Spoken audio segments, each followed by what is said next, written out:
So we're going to be looking at the Equality and Diversity Unit today.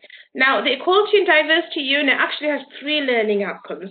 So we'll be having 4 learning outcomes. Here I am getting stuck. No, let's keep going. Ignore what I said, it's got 5 learning outcomes. This is a Sunday morning, I can't be blamed for that. So we'll work over this over the next 5 weeks.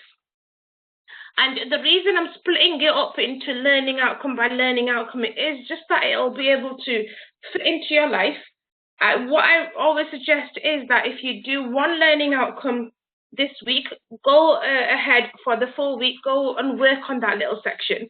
And then next Sunday, we'll do learning outcome 2. Then the following week, answer those questions. It splits it up. So you're actually just doing a couple of hours work rather than 5-6 hours in one go. It really does break things up. That sounds good. So the first learning outcomes, I'll just go over what they actually are for the 5 and then we'll concentrate on the first one. So learning outcome 1 is understand the key features of a culture which promotes equality and values diversity. Learning outcome 2 is understand the importance of promoting equality and valuing diversity in lifelong learning. Learning outcome 3 is be able to promote equality and value diversity. Learning outcome 4 is understand how to help others in promotion of equality and valuing diversity. And learning outcome 5 is be able to review your own contribution to promoting equality and valuing diversity in lifelong learning. Now, regardless of whether or not you've worked in a traditional school setting, primary, high school, if you're working at an assessment centre, or if you're working with adults for training, we all know that equality and diversity is a big part of any job. So you'll have an understanding of this as it is. So for today, we're going to look at 3 assessment criteria. 1.1, define the meanings of equality and diversity in the UK context. 1.2, analyse the benefits of promoting equality and diversity for individual learners. And 1.3, define legislation, employment regulations, and codes of practice relevant to the promotion of equality and valuing diversity. Now, I want to just bring to your attention this document. Now, if you look on Moodle, on there it says suggested evidence on one section. Let me show it to you. Come out of this. Now, that document, it just gives you an idea of what you should have for each section. So, get my writing tool out there.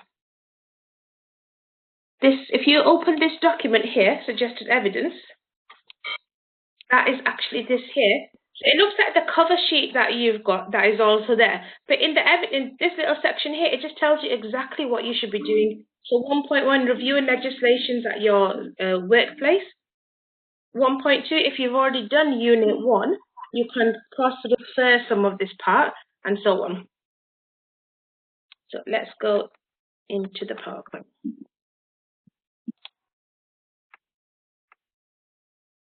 Now, it's a good idea for you to get hold of a equality and diversity policy.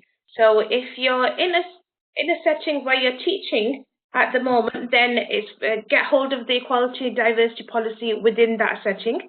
If not, just go on the internet and Google your local school, and they're normally just on their webpage where it says school information. So there's a lot of policies. Equality and diversity is one. And behaviour policies, they're 2 things that will always be on a website. And then you can just add that in as an appendix because it supports your work here. So, after all that talking, we're just going to go over an equality and diversity overview. So what is equality and diversity? So we know that the Equality Act got stated in 2010 and it's there to protect people from discrimination in your workplace.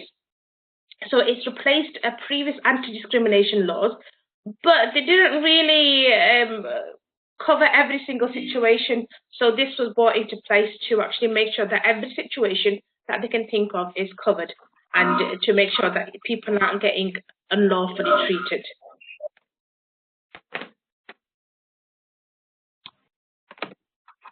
So who is protected within the Equality and Diversity Act, so Equality Act? So we know that it's unlawful to discriminate against anyone because of their age, the gender reassignment, if they're married or in a civil partnership, if they're pregnant or on maternity leave, if they're disabled, what their race is, what their colour is, what their nationality is, what their cultural beliefs are, what their religions are, what sex they are, and what sexual orientation they are. So it's against the law for you to discriminate against these characteristics. So you're protected from discrimination more or less everywhere, to be honest. So work, education, when you're out buying something, when you're using a bus, a train, a tram, when you're buying a property or renting a property, or if you're part of a club. So you're legally protected from discrimination under the Equality Act, but you're also protected from discrimination. If, say, for example, you have a family member who may have interest in a same-gendered person, so they may be gay or lesbian, or they might be bisexual. So you're going to be protected from discrimination because you're associated with somebody in that aspect. So if you're associated with somebody who has a protected characteristic, then you're going to be also protected. And then you're also protected if you've complained about discrimination, or if you support somebody else's claim and you say, yes, I saw these things happen, so you can't be discriminated against. And then there's types of discrimination. We've got direct discrimination and indirect. Now, direct discrimination is when you're doing something on purpose. So you're treating them in a way because you might not like their accent or the way they look. They might not be the weight that you imagined. They might not be the color that you imagined. And then indirect discrimination is when you're discriminating without even realizing it. Now, this normally happens when you're trying to be nice or you want to try and fill a quota. So if you want to be like known as an equal opportunities employer and you say, right, I'm going to hire somebody in a wheelchair, you're discriminating because you're putting you've already got somebody in your head, so you're not really looking at whether or not that person's qualified. The only qualification you're looking for is this person a wheelchair and can we have them work for us, and that's it. So you're putting somebody else at an unfair disadvantage. And then we go into harassment. So this is covering you for any unwanted behavior, victimization, treating other people unfairly, and so on with those. And then we've got this beautiful picture of equality and diversity. So on to the actual lesson part now. So 1.1 is define the meanings of equality and diversity in the UK context. So simply on this section, and all you've got to do is tell me what is equality and what is diversity, and then I'd like you to give me an example of how that is supported in your setting. So equality is giving people the same status, rights, and responsibilities. And then diversity is having the practice of involving people from a different backgrounds, regardless of what backgrounds they are, just making sure that they're included.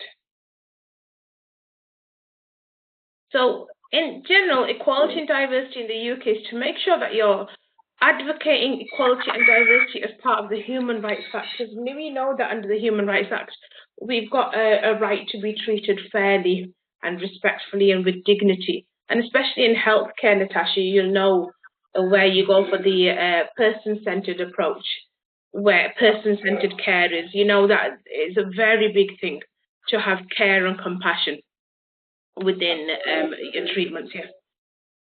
So, again, like I said, on these parts, all you've got to do is tell me what is equality, what is diversity, and then bring some examples into it. So how does this relate to your particular setting? How is this promoted? Now, working in a school system for many years, I can tell you that the way even if you have small children or family members that are young that go to school or high school or college, you might have seen these things where you're celebrating different religious and cultural celebrations. So Eid, Diwali, you're doing Hanukkah, you're doing Christmas, Easter. So there's all of these celebrations are getting promoted. You're having You're asking children to come in wearing fancy clothes and pretty dresses. You're asking them to bring in food and have parties. And that's a way of getting everybody to be involved and say, yeah, you might not all celebrate Eid or you might not all celebrate Christmas, but we're a community. Let's have some cohesion here. Let's learn to live together. You can do this by promoting inclusion. So making sure that everybody is involved and has the same type of involvement opportunities. Make sure you're following the Equality Act. So that's another way that you are promoting equality and diversity, by following this act. And then also by you following the codes of practice. So within any setting, any type of workplace, you will have codes of practice. It might be something about how you behave. It might be something about how you dress, but they will be there. So I've got an example here. So an example from a primary school code of practice. On what they put down is, our school is a safe, supporting, stimulating and learning environment. We've got a team of respectful, tolerant, open-minded citizens where everyone aspires to be the best they can be, and they've got a community of resilient lifelong learners. And it just says that what their duty is the adults have a duty to keep pupils safe. They're on here to keep pupils safe, promote their welfare, protect them from radicalization, so it's under the Prevent Act, abuse, neglect, and safeguarding concerns.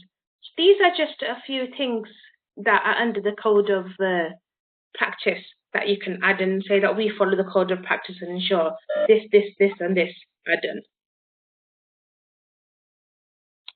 On here, if you wanted to make it life a little bit easier for yourself, what you can do is just take an excerpt of your code of practice and just copy and paste it in, or snip it and put an image into your work, and that will support you in that aspect, because it will show me that you know what you're talking about and you put the evidence to support it.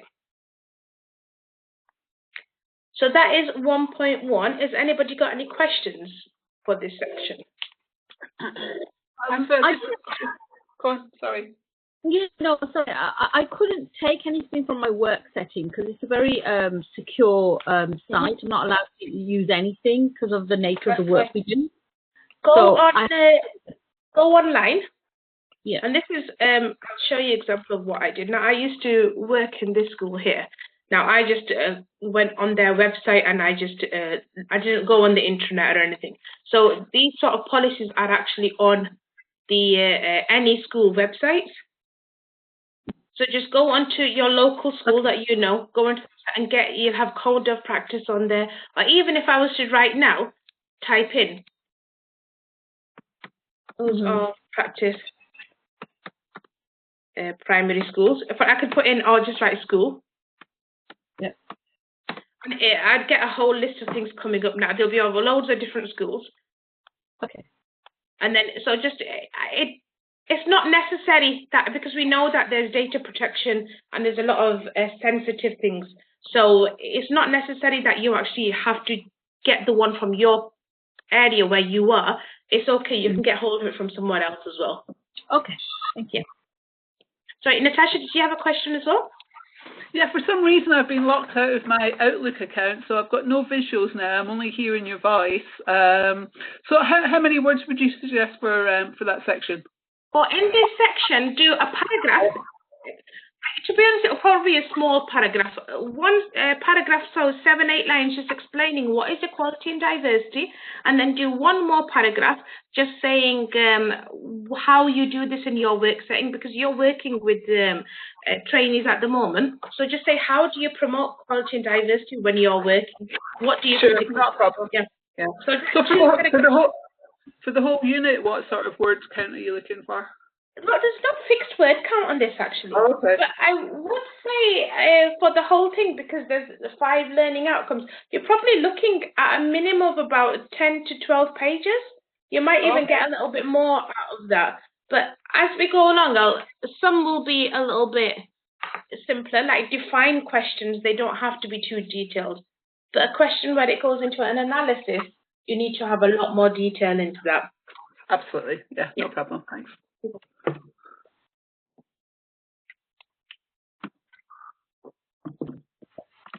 So then we've got 1.2, which is analyze the benefits of promoting equality and diversity for individual learners.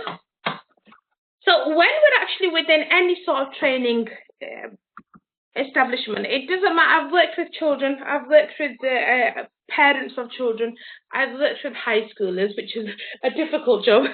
And then I've also, now I'm working with adults. All of my students are mature students.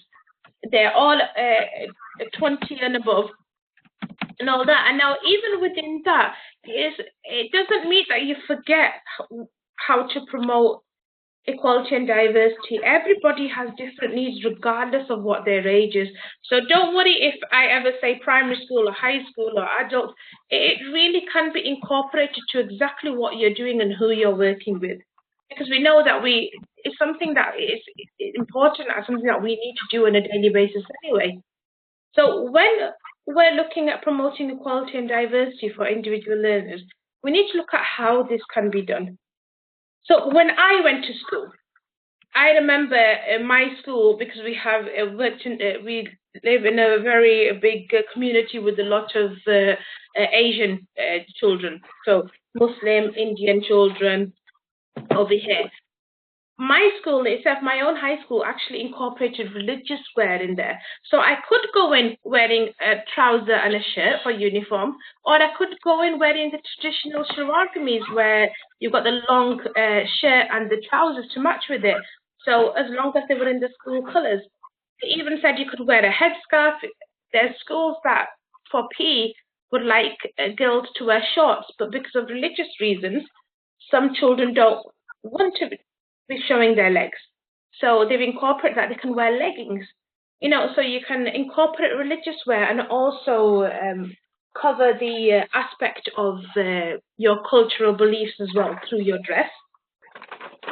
You may have noticed that there's letters or any correspondence that you get from any type of educational setting might be in different languages. So you could have it in English, Urdu, Chinese, Arabic, any of those. So they just get translated so that you can have that inclusion of the parents that may not read English.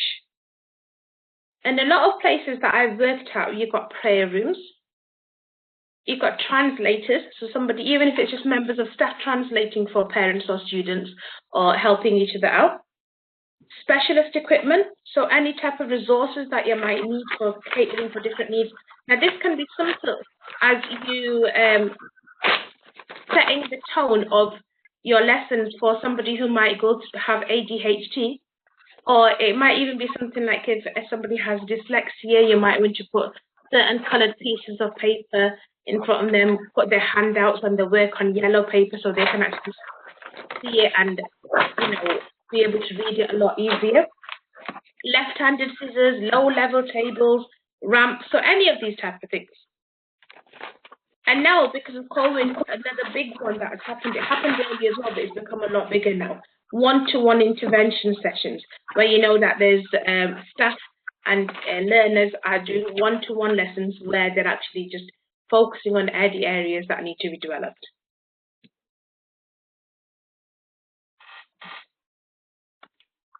And then what are the benefits of all of this? Why do we do all of these things? What is the whole reason of this? Now, the benefits are you're promoting inclusion, you're helping learners and their family members feel a lot more valued because they feel like they're making this effort. We may or may not understand what they're saying, but they're making an effort to communicate with us in our language or try and give us things that we can actually access. Your learners and family members will also feel more involved and they'll want to take part because they won't feel left out. It gives a good sense of support, which you know that I can go in to this particular staff member and they will always support me, or I can go to the school and the head will always make sure that they listen to me. Community cohesion and involvement is a very big thing. So it makes the community feel more involved and feel together, and they do actually want to get in work together. Another important thing is that it promotes a sense of open-mindedness, where you're teaching children and young people from an early age respect differences, value differences. Not everybody is the same, and it will help for the future wise for discrimination and make sure that we're having a little bit of a nicer community. And again, like I said, it works towards reducing discrimination. So we've just looked at some points, how we do it, and what the benefits are. Does anybody have any questions? No. That's good. Well, can I ask one of you to give me an example of how you promote equality and diversity for individual learners? What you might have done for one of your students? I think with myself, it's just my approach. I think you probably take it for granted. It's regardless of what somebody's needs are. If it's learning needs, disability, we've had a few staff come in that have got hearing problems, visual problems. So adapting the handouts that I provide, or offering one-to-one sessions with those people that might have learning needs.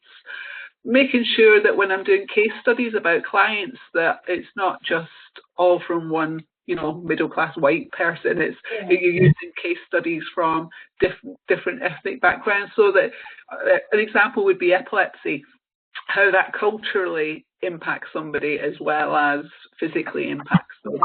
Giving examples of that.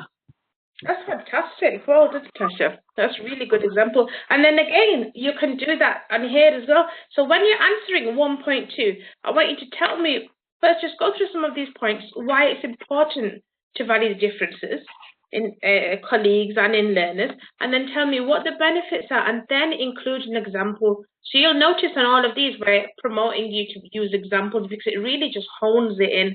So use an example of something similar to what you've just said and say, this is what I do on a daily basis without even thinking about it. So get that in.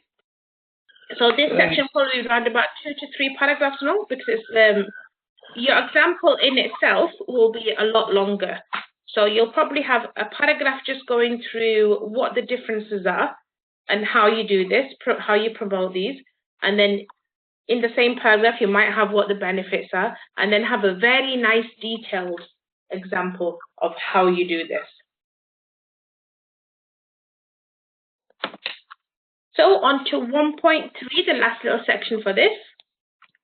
So we're going to define legislation, employment regulations and codes of practice relevant to the promotion of equality and valuing diversity. Now on here, I've just talked about a couple of legislations. So we've got the Equality Act, which we've already gone through, an overview. But for educational establishment or even a training establishment, so you know that there's a lot of workplaces like you've got attention, like you've got Zakira, the way you doing this training through work. Yeah. But you cannot unlawfully discriminate against pupils. So pupils, regardless of what age they are. So we sort of get an image when we think of pupils as them being 16 and under, but even if they're in you can rename them learners, pupils, young people, anything. So you can't discriminate against them because of their sex, race, disability, religion, beliefs, or sexual orientation. I will also put in here, you can't really discriminate against them because of their dress. Now, you'll come across a lot of different people when you're working in a place where you're actually getting a high volume of learners coming through. And some will be very well groomed, some may not, some might have older issues, some might have issues where their clothing is not quite adequate, but it's not your job to discriminate against them. You're going to treat them exactly the same as what you would do with somebody who looks perfectly groomed. So within the Equality Act, how is this implemented? So even on a basic work act, if we just think about work in itself, we've got employment rules, we've got maternity and paternity policies, they're followed in accordance with the Equality Act. Staff members are allowed to take appointments, so that's also followed. You've got your codes of practice, you can have wheelchair access, you've got access to resources. Say if there's a learner who is sight impaired, you might have a one-to-one person with them, especially if they're at a young age, where they're teaching them how to use Braille typewriters so that they can actually access the teaching and they can actually produce pieces of work. You've got teaching programs, especially for English as an additional language, help with maths interventions, any type of one-to-one work. And then you've got your accessibility again, so you've got lifts, ramps. You might want to make sure that there's no, some settings will have no, do you know when you're going on a pavement from a road, there's a little slight, what do you call it, a raise? No raise there, it'll just be flat, won't it? So yeah. I've got a question. You just mentioned smells. I had one scenario where one person's smell was so bad that it was making the others feel sick. Yes. So how do you handle that situation? In that situation, it's your job as being the tutor. So because you'll see that learners, regardless of them being young or adult, they can be quite crass sometimes, and they can take things a little bit too far. So if you notice that there's a smell, or if there's a student that's come to you and says, this smell of this person is bothering me, please can you have a word? It's your duty of care to everybody, including that person that may not be smelling the greatest. When everyone's gone for break, I would suggest that you say to that student, please can you stay back for a little bit? And then you would just talk to them nicely, gently, and they may take offense, so most likely they will, but it's up to you to point it out. And then say that there's a little bit of a smell. Normally we have shower facilities at school, or, is there something I can help you with? Just point it out to them so they know. Because I had a person that I knew that had a very strong, when she sweated, she got a very strong odor, and it's because she was doing on a daily basis, she didn't really realize it, because you don't really smell it yourself, do you, sometimes? So it had to be pointed out, okay, we do this, and then she made a lot more attention after it was pointed out to her to make sure that she was showering regularly or she was using deodorant. So you don't be accused of discrimination if you said to them? No, you wouldn't, because you're just going over there. I mean, to be honest, as a trainer, I've had to do it myself as well, where I said that there's a bit of a smell can be... It's a very sensitive subject where you've got to really be quite diplomatic with them. But you do need to point it out to them, especially if it's something that's occurring constantly. But yeah, I don't think you would get... said for discrimination, because you're not, if you were doing it in front of everybody and you were saying, oh, you stink, you go stand somewhere else, or if you're pushing them aside and saying, oh, I don't want to work on that table because he or she is sitting there, then yes, that would be discrimination. But if you're taking that person on the side and tactfully saying that there's a bit of a smell issue and we need to address this and so on, and then I don't think that will be a problem, no. Okay. Yeah. I've had to deal with it before now, which obviously some of our guys with learning disabilities, they work in a day centre, and I was doing some. It was actually on personal care, because the staff had already recognised that some of the service users did have problems with their personal hygiene, either because they couldn't manage it themselves or because they weren't getting the right support. So instead of just identifying those people, what we did a well-being day. And I did some training resources, and it was basically head to toe how to look after your body. So we looked at looking after your hair, looking after your teeth, and I made sure everything was lots of pictures, large print, bit of sign language, and we delivered that to the whole of the day service users. So they were young adults between sort of 18 to 25. But we just did it as a really fun how to look after yourself day, and we did it so it could be part of their career. So I was doing it as a trainer just to address this problem, but we did it as part of their teaching program, so they managed to link it to one of their work outcomes, and what that did then, nobody was singled out. It was something. I mean, it's a little bit different because it's learning disability, but I have had issues before with colleagues that have had issues. And like you say, if you just take them away to once, privately speak to them and just say, are you having problems with managing your personal hygiene? Is there anything we can help with? Do you need access to showers and things like that? And having that sensitive conversation away from other people, I don't think you can be accused of discrimination in that case. Yeah, just trying to provide that support. Because we don't know what that family situation might be. They might not have hot water. They might not have the extra money to buy these, what we find are normal for us. It might be luxury for somebody else. So even when you were doing that program, I mean, I know there's some schools and settings that will have a dentist come in and then they'll actually hand out toothpaste and toothbrushes. So these type of things, if you've got the resources to hand out things, especially within the type of setting that you did, Natasha, that would, you know, it encourages them. Oh, we're going to use this. We're going to do that. So yeah. Okay. Brilliant. Thank you. Welcome. So Children's Act of 2004. So if you're working with young learners, so this is part of the equality legislation. So this act, it just states that children and young people should be allowed to live a healthy life and remain safe in a good environment and to be able to enjoy their lives. So we've got Every Child Matters. We call this ECM. So the ECM program, it just ensures that every child in England has the support that they need to achieve the following outcomes. So to be healthy, to stay safe, to enjoy and achieve, to make a positive contribution, and to achieve economic well-being. So to be healthy, at the moment, we have things like healthy food programs, free school meals, we've got fruit, got milk that is available.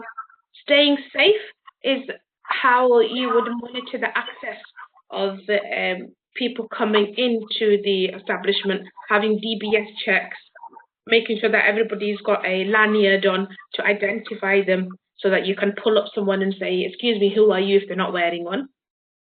To enjoy and achieve, so whether you're in primary school or if you're working in supporting staff training, you'll see that there's going to be staff rooms available for them, an area that they can sit in. They'll probably have a quad or an area outside that they can go and enjoy and have a bit of a walk around. You give them an opportunity to do a positive contribution where they're learning, they're able to progress in life. And then again, that will help with them to achieve economic well-being. So if they're learning, if they're progressing in life, they're getting good jobs, they're able to afford certain necessities within life. So I know that the both of you don't really work with children, but if you've got any small children that you're familiar with and they've gone to school or a college setting, do you know how, is there any examples that you can think of how their settings, their establishments will actually promote the Children's Act?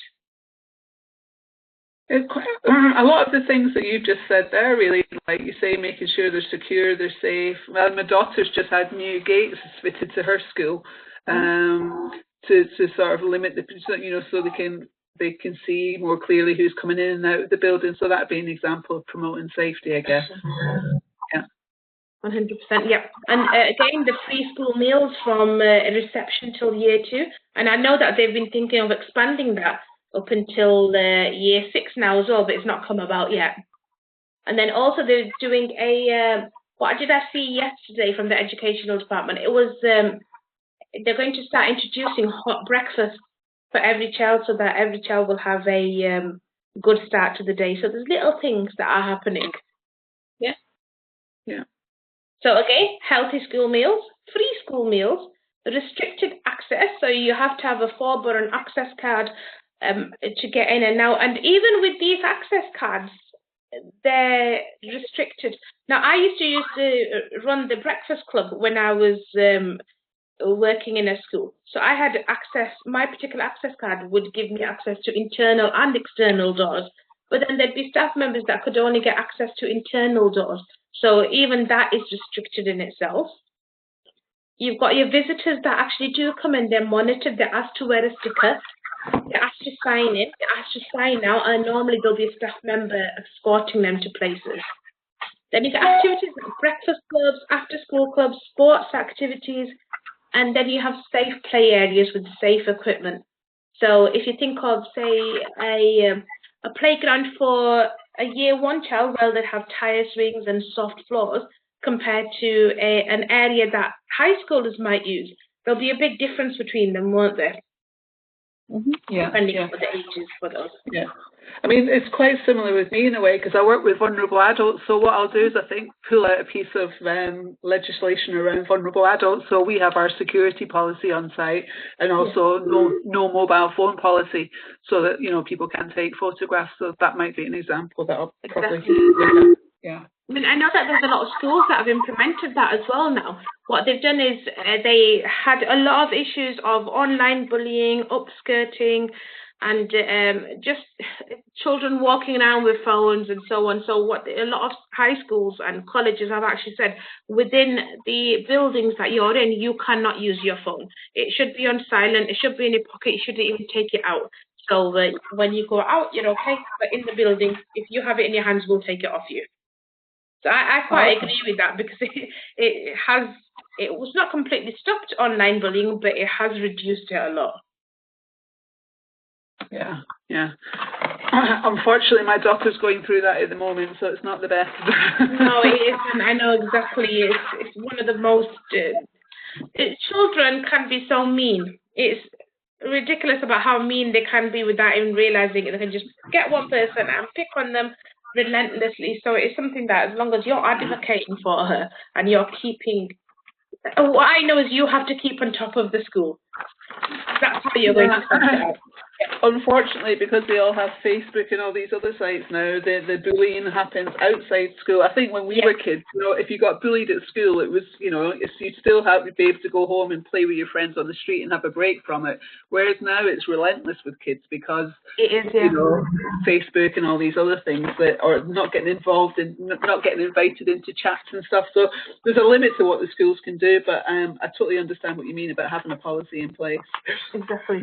Sometimes they're just there for like a showpiece of paper. I mean, you can try to do everything, but again, you can't control everything either. Exactly. So you got the Special Educational Needs and Disabilities Act of 2001.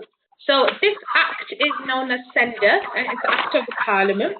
So it's intended to be adjunct to the Disability Discrimination Act of 95. And this was legislated to make sure that you prevent unfair treatment of individuals.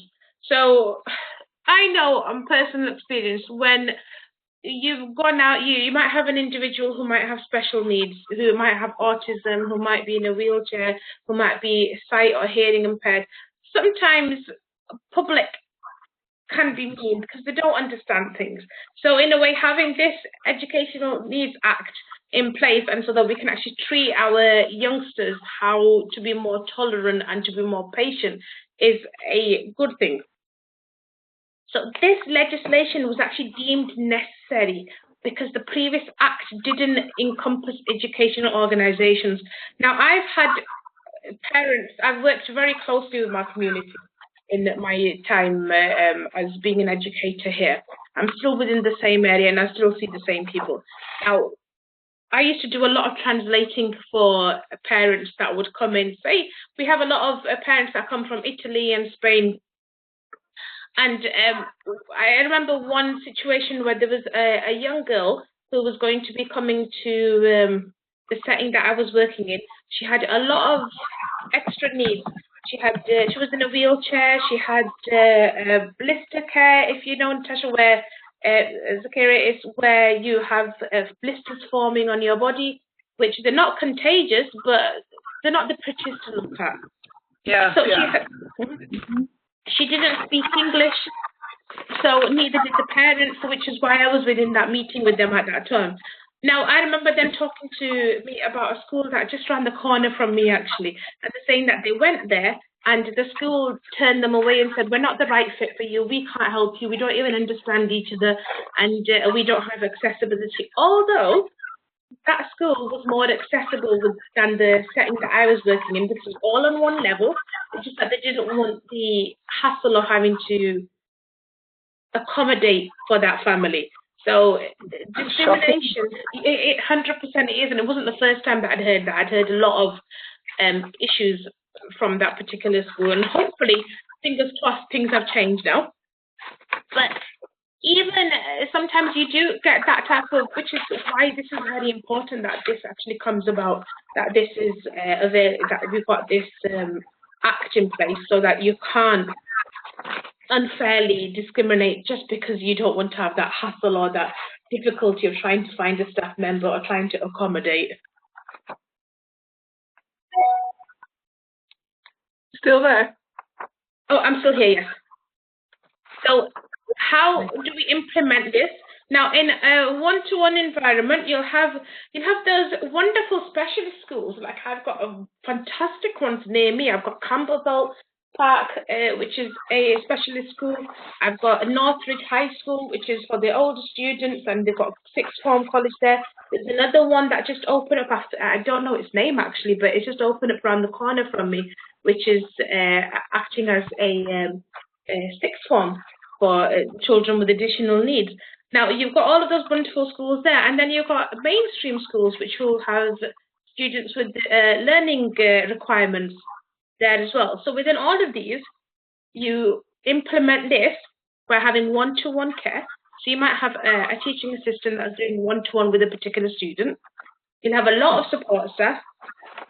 If there's a student that needs to, say, for example, is on crutches, might have broken a leg and they can't go up and down stairs, how do you actually get them involved? So if your PE hall is upstairs, what do? You've got no lift.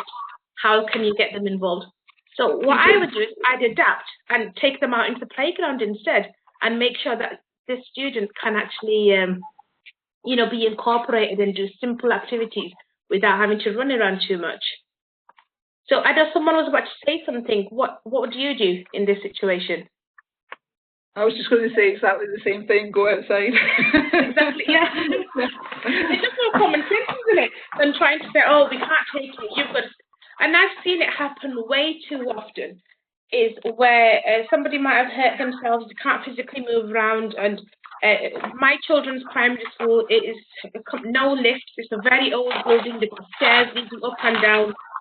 It's completely two different layers, and I've seen it happen too many times where, and I worked there for a little bit as well, where you'll see one child sitting in the classroom reading a book with a stepmother and stuff, and everybody else has gone. They've come back and they're all sweaty and hot and they're laughing and they're joking, and that child has been left out. So you do need to make sure that you do adapt. It happened to a girl, my daughter's friend actually. She broke her leg and she was put with the teaching assistant for 2 weeks for one-to-one teaching.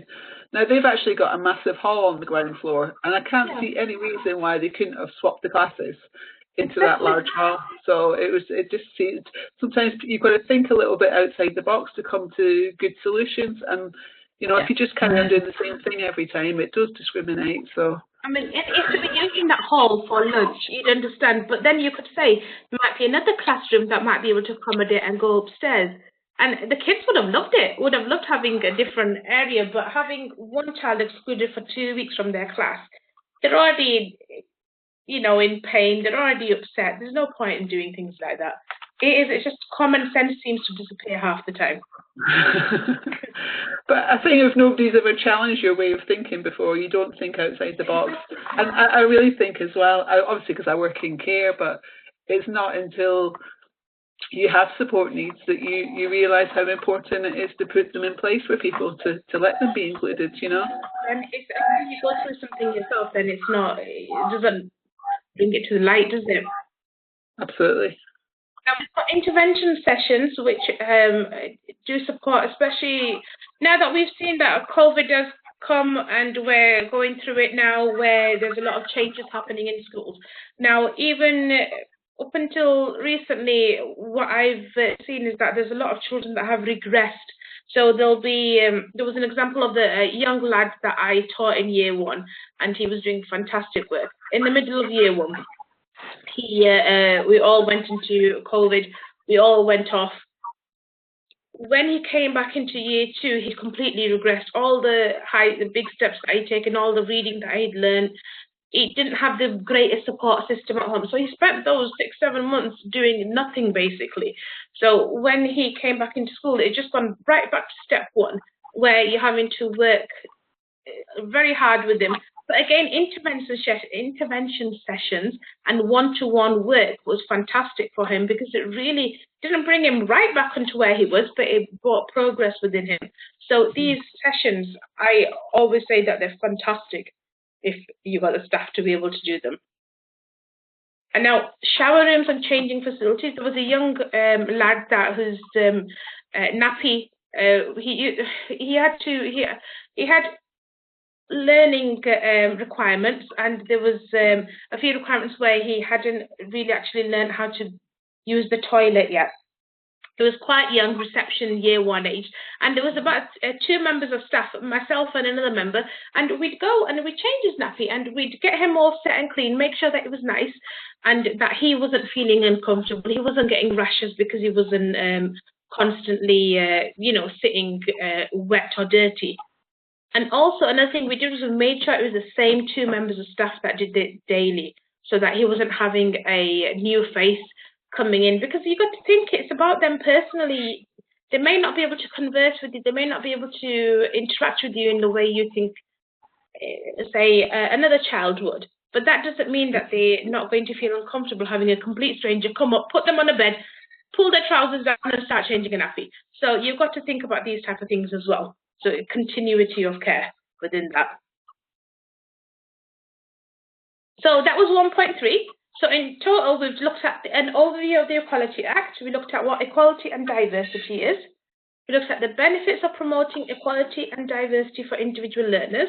And we looked at some legislations that will promote employment regulations like codes of practice, the Special Educational Needs Act, and so on.